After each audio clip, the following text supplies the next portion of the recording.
আলাবৈ ৰণত প্ৰাণাহুতি দিয়া 10 সহস্ৰাধিক বীৰ সৈনিকক শ্ৰদ্ধাঞ্জলি। টাই অসম যুৱ পৰিষদ টাইপা কেন্দ্ৰীয় সমিতিৰ আহ্বানত এই অনুষ্ঠান। লগতে কেন্দ্ৰীয় ৰিকখন মুংখন ওৱানৰ অনুষ্ঠান অনুষ্ঠিত কৰা হয়।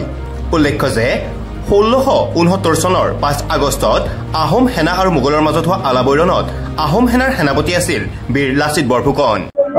চাওক, আমাৰ আজি আমি টাই অসম যুৱ পৰিষদ অসম টাইপা কেন্দ্ৰীয় সমিতিৰ উদ্যোগত কেন্দ্ৰীয়ভাৱে গুৱাহাটীৰ চুকাফা ভৱনত ৰিকখন মুংমান অনুষ্ঠান, যি আমাৰ টাই আহোমসকলৰ এক মাংগলিক অনুষ্ঠান হয়।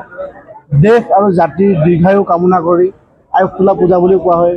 এই পূজাভাগে আয়োজন কৰা হয় আৰু এই আজিৰ দিনটোতে আমি যিসকল বীৰ বীৰাংগনা দেশৰ বাবে জাতিৰ বাবে শ্বহীদ হৈছিলে, আলাবৈ ৰণত 10,000 বীৰ সৈনিক শ্বহীদ হৈছিলে, তেওঁলোককো আজি এই দিনটোতে আমি তেওঁলোকক শ্ৰদ্ধাঞ্জলি জনাইছোঁ। আজি এই ঠাইৰ পৰাই সেই 10,000 বীৰ সৈনিকৰ প্ৰতি আমাৰ শ্ৰদ্ধাঞ্জলি। আৰু আজি আমি গুৱাহাটীত কেন্দ্ৰীয়ভাৱে ৰিকখন মুং অনুষ্ঠানটো আয়োজন কৰাৰ উদ্দেশ্যই হৈছে ভৱিষ্যতৰ দিনত জাতিটোৰ মংগলৰ বাবে, দেশখনৰ মংগলৰ বাবে আমি এই অনুষ্ঠানভাগে গুৱাহাটীৰ মাজমজিয়াত আয়োজন কৰিছোঁ আৰু বিচাৰিছোঁ যে জাতিটোক আজি সুৰা দ্বাৰাই শক্তি দিয়ক, সুৰা দ্বাৰাই ভগৱানে কৃপা কৰক।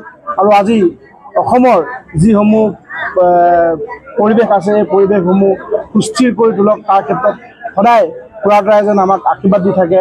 আৰু আমি বিচাৰিছোঁ যে আজি এই পবিত্ৰ দিনটোত আজি গুৱাহাটীৰ এই আমাৰ পুৰোহিতসকল আহিছে, বিভিন্ন অসমৰ পৰা বিভিন্ন ঠাইৰ পৰা পুৰোহিতসকল আহিছে। আজি গুৱাহাটী অসমৰ বিভিন্ন প্ৰান্তৰ পৰা জিলাসমূহ বিষয়ববীয়াসমূহ আমাৰ কেন্দ্ৰীয় সমিতিৰ সমূহ বিষয়ববীয়াসমূহ আহিছে। সভাপতি, কাৰ্যকৰী সভাপতি, সম্পাদককে প্ৰমুখ কৰি সমূহ বিষয়ববীয়াসমূহ তাত উপস্থিত হৈছেহি। আৰু প্ৰতিখন জিলাৰ পৰাই বিষয়ববীয়াসমূহ আজি অনুষ্ঠানটোত আহি উপস্থিত হৈছে। বিশেষকৈ আমি বিচাৰিছোঁ যে অনাগত দিনত জাতিটো মংগল হওক আৰু জনগোষ্ঠীটো উত্তৰণ হওক আৰু জনগোষ্ঠীটোৰ পৰা ভৱিষ্যতে অসমখনৰ উন্নতি হওক, সেই ক্ষেত্ৰতে আমি আজি অনুষ্ঠানভাগি আয়োজন কৰিছোঁ। আৰু আমি বিচাৰিছোঁ যে আমাৰ যি টাই অসম যুৱ পৰিষদ অসমে অনুষ্ঠানভাগি কেন্দ্ৰীয়ভাৱে বিভিন্ন প্ৰান্তত আয়োজন কৰি আহিছে। গুৱাহাটীত এবাৰ দ্বিতীয়বাৰ আমি আয়োজন কৰিছোঁ এই অনুষ্ঠানভাগ। আৰু আমি আজি আপোনালোক অৱগত হ'ব, আমাৰ আজি পুৱাই আমাৰ কাৰ্যসূচী হিচাপে আমাৰ পতাকা উত্তোলন কাৰ্যসূচী হৈ গৈছে। আৰু তাৰ পিছৰ পৰ্বত আমাৰ সভাপতি মাঞ্চ বিজয় ৰাজখোৱা ডাঙৰীয়াই সমগ্ৰ জাতিটোক লৈ পিনে তেওঁ মন্তব্য আগবঢ়াইছে। ঠিক তেনেদৰে মৈদাম তৰ্পণ কাৰ্যসূচী হৈ গৈছে। মৈদাম তৰ্পণ লগতে চাউল চুকাফা প্ৰতিচ্ছবি মূল্যাৰ্পণ তেনে কাৰ্যসূচী হৈছে। আৰু লগতে আমাৰ আজি এখন কেন্দ্ৰীয় আৰু বৰ্ধিত কাৰ্যনিৰ্বাহ সভা ইতিমধ্যে চলি আছে। আমাৰ যি ৰাজ্যিক কাৰ্যনিৰ্বাহ সভা ইতিমধ্যে চলি আছে। এই কাৰ্যনিৰ্বাহ সভা অলপ দেৰি পিছত কাৰ্যনিৰ্বাহ সভা শেষ হ'লে তাৰ কিছু যি আমাৰ সিদ্ধান্তসমূহ আছে, সিদ্ধান্তসমূহ আপোনালোকৰ আগত অৱগত কৰা হ'ব।